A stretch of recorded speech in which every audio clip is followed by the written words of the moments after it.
Tanong ko lang. Why do you refuse to answer? It's just a simple question. Come answer.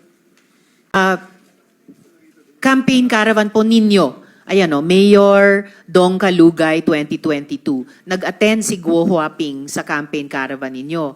Sa kaliwa naman, syempre ito nga po kayo, at may seal pa, no? Bayan ng Sual, Pangasinan. So parang official photo, suot nyo yung t-shirt ni Alice Guo. So bakit ganon? Nagsusuportahan kayo sa pagsuot ng t-shirt ng isa't isa at sa pag-attend sa campaign caravan ng isa't isa. Madam Chair, yung yung nakasakay po ako sa sasakyan, yan po yung motorcade po namin na in-invite ko po siya. Bakit Sa nyo po amin siya po. inimbita? In-invite din po ako, Madam Chair, nung nanalo po siya. Hindi, during the campaign na victory caravan po ito? Opo. Bago nyo sagutin, may isang tanong Yes, kaugnay si Majority Leader. As a point of order, Madam Chair, kanina ko pa ho ino-observe si Miss Alice Go. Hindi naman nakikinig sa atin. Parang may tinitingnan lang siya sa envelope. Can we require her to be more attentive and to these proceedings? Thank you, Madam Chair. Thank you, Majority Leader. Go Hoping, pakinggan nyo po ang buong hearing natin. Yes, Mayor. So, bakit nga ba ganon na inimbitan nyo si Guo Huaping sa Victory Caravan ninyo? Sabi nyo, inimbita rin niya kayo sa Victory Caravan niya. Nag-attend po kayo sa Victory Caravan niya? Opo, in-invite po niya po ako, Madam Chair. So bakit nga po ganon? Ba't kayo nag-iimbitahan sa Victory Caravan ng isa't isa? Ba't kayo nag-attend sa Victory Caravan ng isa't isa? Bakit may official photos kayo na may seal pa ng inyong mga bayan, suot ang campaign t-shirts ng isa't isa? Yung pong in-invite po niya po kung una, tapos pinaunlakan din po niya yung invitation po natin, Madam Chair. Madam Kaya Chair, nga po, yes, SP Pro Tempore. bakit sa dami-dami ng mga mayors sa Pangasinan si Alice Go na inimbitan mo? Marami po akong kasama po dyan, Your Honor. Tsaka nangangampanya siya, di ba that was during the 2022 elections, am I correct? Nangangampanya siya sa Bamban, tapos nangangampanya din siya sa'yo. And vice versa. Hindi po, Your Honor, nung victory party lang po. Okay, assuming, bakit sa dami-dami ng mga mayors sa Pangasinan, marami mga babaeng mayors sa Pangasinan, bakit si Alice Go napili mo? In-invite lang din niya po ako noon, kaya nagsabi rin po ako na May reciprocity, ganun ba? pwede pong sumama rin po sa motorcade po namin, Your Honor. Siya lang, ha? Hindi po, marami pong kasama po dyan na ibang Hindi, politika. dalawa lang kayo, oh. Opo, pero sa picture po, dalawa lang po kami, pero marami po yan, Your Honor. Pero nung birthday mo, suit-suit mo pa rin yung t-shirt. Ayaw mo pa rin bitawan yung t-shirt ni Alice Go. Birthday mo to, oh. Tama? Opo, Your Honor. Teka, before that, bago ka Yes, pumunta SP Pro rito, Tempore. if I may, Madam Chair, hindi ka nakasipot nung nakarang hearing, correct? Opo, Your At Honor. ang sinasabi mo, may dengue ka. Opo, Kaya Your Honor. na-hospital ka? Na-hospital po ako. Saan po? Sa Nazareth po. Kailan ka na-discharge? Kung hindi po ako nagkakamali, mga Wednesday po yata yun. Ano date? Kasi yung last hearing, September 9 eh. If my memory serves me right. September 9. Kailan kayo lumabas? Gabi po yun, Your Honor. Nang Kung hindi po Wednesday, Thursday po. Thursday. Your Honor. Pero during that time, nung sinasabi mo may dengue ka, nakipag-jamming ka pa yan, no? No? Nakipag-inuman ka pa. Correct? Hindi po, Your Ito yung Honor. vice mayor ng Mabini, if I'm not mistaken. Vice mayor ng Mabini, Pangasinan. May bayan bang Mabini sa Pangasinan? Meron po, Your Ayun. Honor. Oo. Tama? Wala po akong dinggi dyan, Your Honor, yung picture na po yan. Oh. Wala na.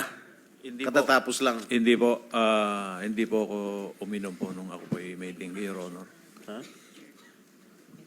Ayan, oh.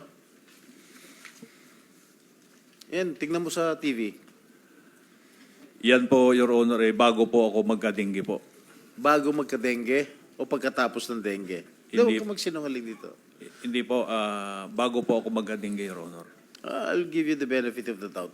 Ano yung tunay na pangalan mo, Mayor?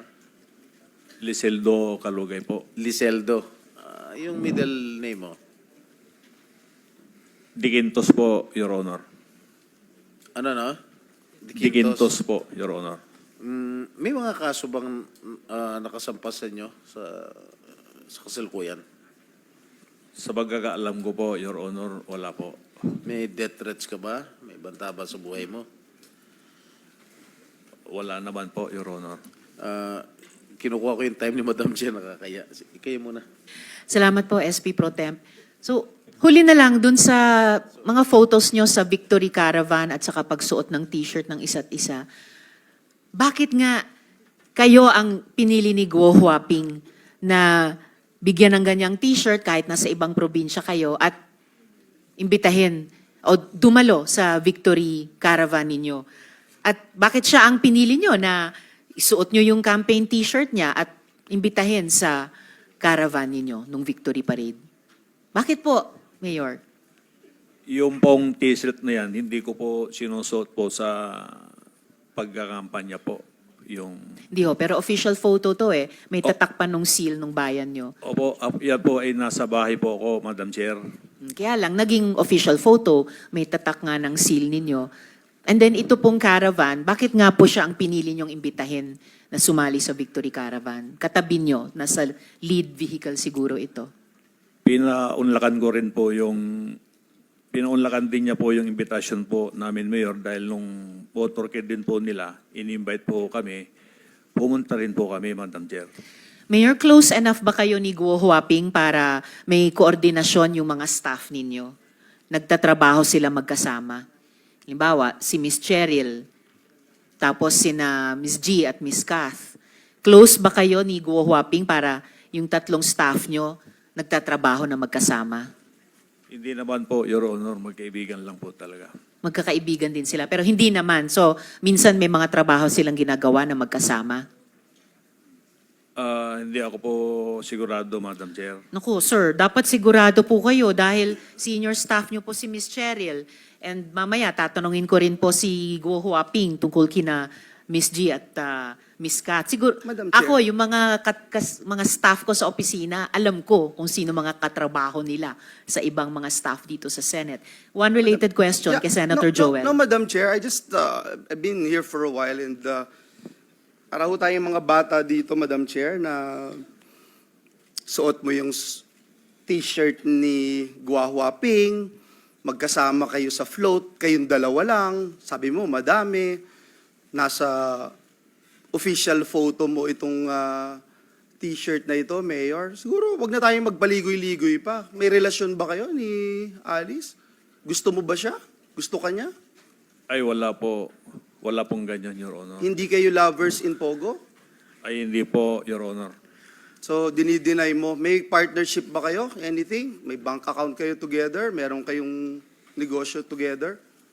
Wala po ni isa po, Your Honor. Ganon? Hindi kayo nag-isip? Hindi kayo nagplano whatsoever? Wala pong ganun, Your Honor. So, MU lang, MU. Wala din po, Your Honor. Ano ba yung MU? Paalam ko ano ibig sabihin. Ha? Nabuta mo Okay. ba ibig sabihin ng MU, Mayor? Yung MU po, ang pagkakaalam ko po, yung mutual understanding. Wala po, kayo Your nun? Honor. Hindi, ang MU merong usapan. Ay, wala pong usapan kami, Your Honor. Salamat, Senator Joel. Madam Actually, Chair. marami akong tanong mamaya tungkol sa mga negosyo. Hindi po ako naniniwalang wala kayong negosyo. One Madam related question sa SP Pro Tempore. Tungkol doon sa t-shirt, di ba lagi mo suot yung t-shirt ni Alice sa mga birthday mo, sa lahat ng mga iba't ibang events. Correct? Mayor. Suot ko lang po yan po nung pantulog ko po, Your Honor. Okay. Minsan, nagkakapareho kayo ng mga t-shirt. Suit niya at suit mo. Parang merong his and hers o couple shirt kung tawagin. Tama? Hindi naman po, Your Hindi. Honor. O din, papapakita ko lang sa'yo. O ito. O. Di ba? Pareho? Opo, Your Honor, pero nabili ko rin po yan na damit ko binilin po, mo Your siya? Honor. Hindi po, Your Honor. Paano naman nangyari yun? Pareho kayong ano? Hindi ko naman po siya piling ibili, Your Honor. Ano nga? Nagkataon po siguro may Your Honor na ganyan lang po. Regalo niya sa'yo? Wala naman pong nireregalo sa akin, Your Honor. O binilan mo siya ng t-shirt? Hindi rin po, Your Honor. Ito pa, isa pa. Wala pa rin kayo relasyon? Wala po, Your Honor. Ano ito? Pareho naman kayo t-shirt, pareho blue, polo. Your Honor, marami naman pong magkakaparehas pong damit, Ganun. Your Honor. Ayaw pa rin talaga umamin na nagkataon lang. Wala naman po kaming relasyon, Your Honor. Talaga. Sige, mama, ipoprove ko talaga na meron talaga kayo relasyon. Gusto mo ngayon, pagpatuloy ka lang, nakakayala kay Madam Chair. Marami pa siyang katanungan sa'yo. Pero ayaw pa rin umamin, ha? Opo, Your Honor, hindi naman po talaga. Wala naman po kaming relasyon. O, Alice Go. Ikaw ba bumili ng t-shirt para sa kanya? O siya nagregalo sa'yo? Ha? Yung mic po, Ms. Go Huaping, isang sagot dun sa tanong ni SP Pro Tempore. Hindi po. Ano yun, nagkataon lang, pareho kayo. Pareho kayong t-shirt. Ha? Hindi ko nga po alam may ganun picture po eh. Ano? Hindi ko po alam na may ganun picture po. Nakasmile ka pa eh. Oh, pareho. Siguro campaign shirt, uniforme nyo to, kung saan. Ayaw nyo pa rin umamin. Sige, Madam Chair. Salamat, SP Pro Tempore. Huling tanong ko, Mayor, dun sa mga naunang photo, no? Yung pagsuot ng t-shirt ng isa't isa, may couple shirts, yung pagpunta nyo sa Victory Caravan ng isa't isa. Close enough ba kayo ni Guo Huaping na mapapirma yung kinakilalang kapatid o kamag-anak niya dun sa mga joint businesses ninyo? Ano pong close po yun, Madam Yun Chair? po, close enough ba kayo na may mga joint businesses na inyong dalawa na ang pumipirma sa papeles ay si Sheila Guo? Ay, wala po, Your Honor. Wala pa rin. Okay po. Actually, Mayor, sa totoo lang, kasi yung mga naunang tanong namin, isa sa pinakasimpleng sagutin ng totoo sana. And actually, wala po akong pakialam kung meron man kayong romantic relationship. Wala po akong pakialam doon. We are interested in the possibility of your criminal relationship. Kaya inuna na namin yung mga tanong na ang dali sanang sagutin ng totoo sa mga litratong iyon. Ang pinaka-interest ko po ay kung may sabuatan kayong dalawa para sa kadiliman at kasamaan. I want to explain my keen interest in your relations with Guo Huaping. At ipapakita ko ngayon ng ito, ang affidavit na ito. Okay? And for the record, we are flashing this with the consent of his lawyer, no? Yung affiant. Niredact pa namin yung ilang mga detalye para sa sarili niyang seguridad. Okay? Ayon dito po, Mayor, sa affidavit na ito, yung staff ninyo ang nag-arrange ng notaryo ni Alice Guo o Guo Huaping sa petsa na wala na siya dito sa Pilipinas. Ha? Mamaya po babalikan ko pa yung affidavit na iyan. Pero dun muna tayo sa inyong business relationship. Basahin ko lang yung ilang bahagi ng affidavit kung mabasa ko. Medyo maliit. Pwede bang lakihan natin? Okay, ayon sa affidavit na ito, on or around January of 2024, Ms. Ordonia mentioned in confidence in one of our conversations that Mayor Guo and Mayor Kalugay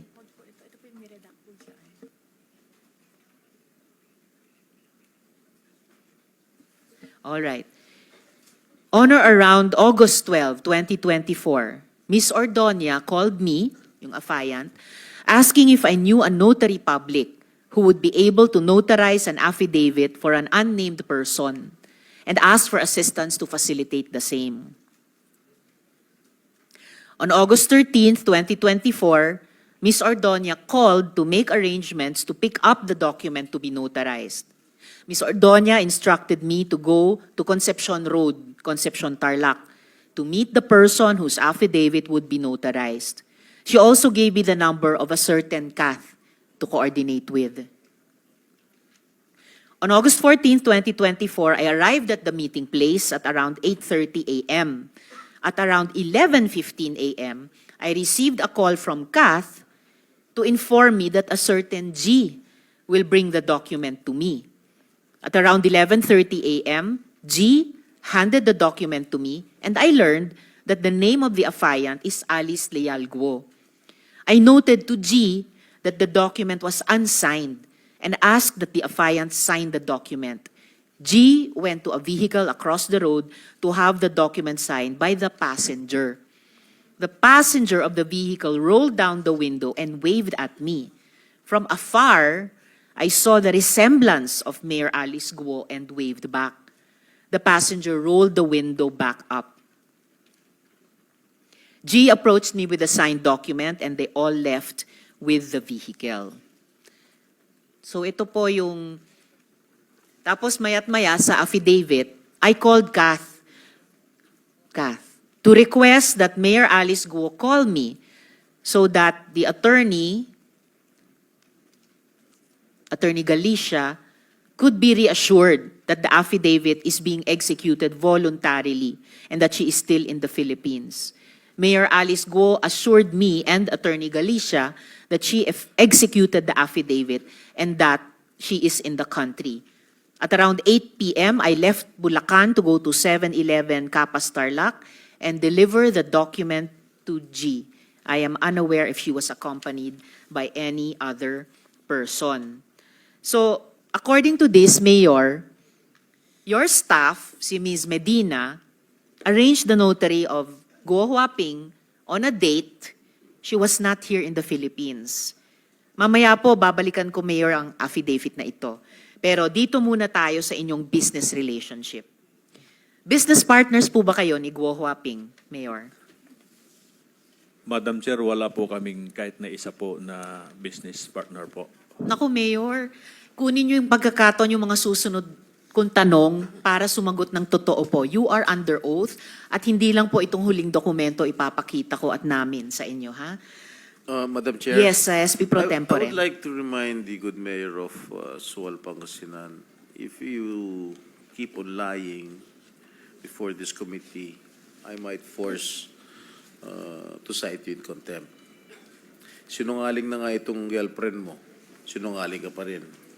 Sabi mo lang buong katotohanan. Ha? Mic niyo po. Your Honor, hindi po ako sinungaling at hindi ko rin po siya girlfriend, Your Honor. We. Opo, Your Honor. May asawa ka ba? May kinakasama po ako, Your Honor. Yung asawa mo? Na-annulled- You married? Yung una po, na-annulled na po, Your Honor. Tapos may kinakasama po ako. Ayan. May kinakasama ka? Opo. Kilala Your Honor. ni Miss Alice? Hindi ko po alam kung kilala po niya, Your Honor. Sa tingin mo? Hindi ko po alam, Your Honor. Alice, kilala mo yung kinakasama niya? I refuse to answer po. Bakit? Tinatanong ko lang. Why do you refuse to answer? It's just a simple question. How come answer?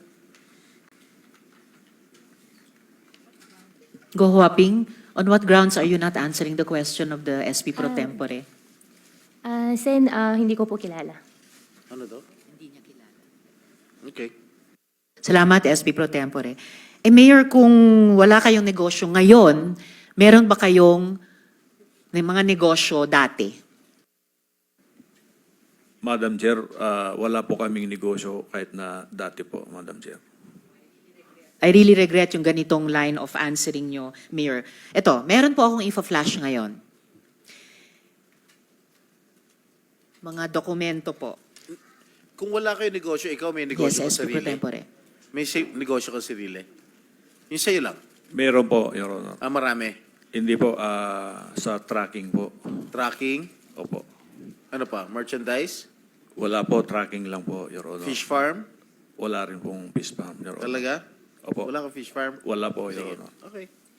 Well, salamat SP Pro Tempore. Speaking of fish farm, di ba ang karamihan po dito, Mayor, sa pina-flash ko po ngayon, ay pinagsama-samang mga pangalan nyo ni Guo Huaping o Alice Guo.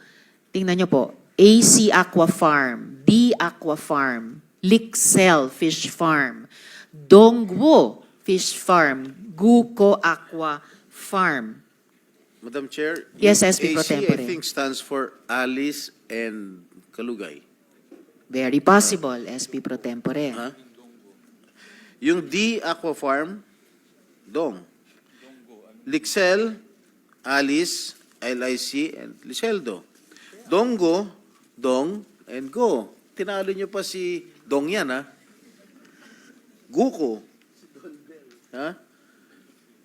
Siguro stands for Go and Kalugay. Oh. Madidinay mo pa ba ito? Wala po kung ganyang negosyo po, Your Honor. Sinungaling to. Hindi po ako Sino itong si nagsisinungaling, Your Efren Honor. Singeo? Ha? Sino to? Mayor? Hindi ko po naintindihan po, Your Oh, Honor. Cheryl Medina. Oh, Si- Cheryl. Cheryl Medina. Si Ate Chi po yan. Oh, Cheryl, sana. Okay. Ikaw ba may-ari ng D Aqua Farm? In-apply ko po yan dati, Your Honor. I am asking you, are you the owner? Wala po kasi. It says Hindi po. here in the... It's not operating, Your Honor. Maliwanag na ano, ini-endorse pa ng mayor mo. Your Honor, wala pong nag-operate na Sa Sangguniang ganyan. Bayan. Ha? Hindi po natuloy, Your Honor. What do you mean hindi natuloy? Kasi nung malaman ko na hindi pala pwede ang empleyado na magkaroon ng business na ganyan, hindi ko na po tinuloy yun. But your mayor, si Mayor Mayor ano ba? Kalugay, endorsed it to these members of the Sangguniang Bayan in your own town. Oh. At Sa- saka Miss Cheryl, yung isang unit dyan, kung saan nakalagay kayong owner ng 15 units, yung isang unit, ang halaga ay 2 milyong piso. Kaya nga so po, Your 15. Is- Miss Cheryl, so may 30 million pesos ba kayo No. para dyan? No, Your Honor. Isang unit lang po sana yung susubukan namin. Kaso po, hindi po pwede ang empleyado, kaya hindi po natuloy. Hindi pwede ang empleyado sa isang unit. Nailagay Hindi pa po. kayong owner ng 15 units. Paano po nangyari yan? Application lang po yan, Your Honor. What do you mean? This is an official document, Madam Madam Cheryl. Yes po, Your Oh. Honor. And the SP Pro Tempore and Sen Joel, ang nagre-request pa dito, respectfully endorse the application, ay si Mayor Kalugay din. Ang, kumbaga, ang chief executive mo dun sa inyong munisipyo, Mayor, hindi ba itong lahat ng mga pangalang ito, pati yung D Aqua Farm na may 15 units, si Cheryl Medina sa Bakiwen, ay talagang mukhang pinagsamang mga pangalan nyo ni Guo Huaping, Mayor? Mic nyo po. Hindi ko po alam, Your Honor, po na ganyan po yung mga... Madam- Nako, Mayor, a little more honesty po. You are under oath. Isang related question kay Madam Chair, Senator I'll ask Joel. Miss Cheryl. Kasi, Miss Cheryl, sabi mo kanina, ikaw ang nag-facilitate nito, ikaw ang nag-apply, ikaw ang nasa official document, Madam. So, what are you telling us? Alam mo, before you answer, no, I just want you to know this. Hindi ka sasagipin ng sino mang nasa paligid mo. Ang sasagip sa iyo yung magsasalabi ka ng katotohanan. Sige, anong participation mo dito? Bakit ikaw ang owner? Wala ka namang kamong ganong kalaking pera, pero nandyan yung pangalan mo. Yes po, Your Honor. Ako po yung nag-apply talaga po. Hindi ka inutusan ni Mayor na maging Hindi po- dami. Hindi po talaga, Your Honor. Sinong nakaisip nito? Ikaw talaga? Yes po, Your Honor. Ikaw ang nakaisip nito. So ito, pag involved to, ikaw ang kukulong namin dito. Yes po, Your Honor. So ikaw nakaisip. Yes po, Your Walang tumulong sa yung mag-isip. Wala po, Your Honor. Pero ini-endorse ka ng mayor mo. Kasi Hindi ka tinutulungan ng mayor mo. hihingi po talaga kasi ng endorsement sa Mayor, Your Honor. Nagkataon lang to lahat. Isa lang po kasi yan, Your Honor. Yung unit na yon, 15 po yung ia-apply. Pero ang balak ko po sana, isa lang po, Your Honor. So ikaw lahat ang nakaisip nito? Hindi, yung sa akin lang po, I'm speaking for myself. At itong lahat na ito, hindi mo kilala itong mga Efren, Rowena Cruz, Arlene Pantaleon, Kent Ku, wala kang kilala Hindi, dyan? wala po. Senator Joel, bago natin Sige po. iwan yung D Aqua Farm, Miss Cheryl, hindi po natapos sa application lang na endorse ni Mayor Kalugay. Meron pong kopya ang komite ng DTI na certification na D Aqua Farm is issued to Cheryl Ordonia Medina, dated June 14, 2022. Pirmado pa ng dating DTI Secretary Lopez. So ito po yung na-issuehan ng certificate ng DTI. So hindi po hanggang application lang, naaprubahan ng DTI. Yes po, Your Honor. Ako po yung nag-apply talaga. Hanggang DTI, hanggang fishery privilege pa nga po umabot po ako, Your Honor. Yes, and alam naman ng lahat ng empleyado sa gobyerno, let alone opisyal sa gobyerno, alam na alam nyo bilang senior staff, hindi talaga pwede mag-apply, ma-issuehan ng certificate kung kayo ay government employee, ni sa isang unit, ni sa maraming unit. May kopya din po kami mula sa Office of the Sangguniang Bayan ng Suwal, Resolution number 2022-243, granting a provisional fishery privilege to D Aqua Farm for year 2022 for 15 units at Barangay Bakiden. Signed ni Wilma Asuncion, Secretary to the Sanggunian. So hindi po naiwan sa isang application. May at least 2 pang signed documents mula DTI at mula mismo sa inyong Sangguniang Bayan. Ang date po ay 5th day December 2022.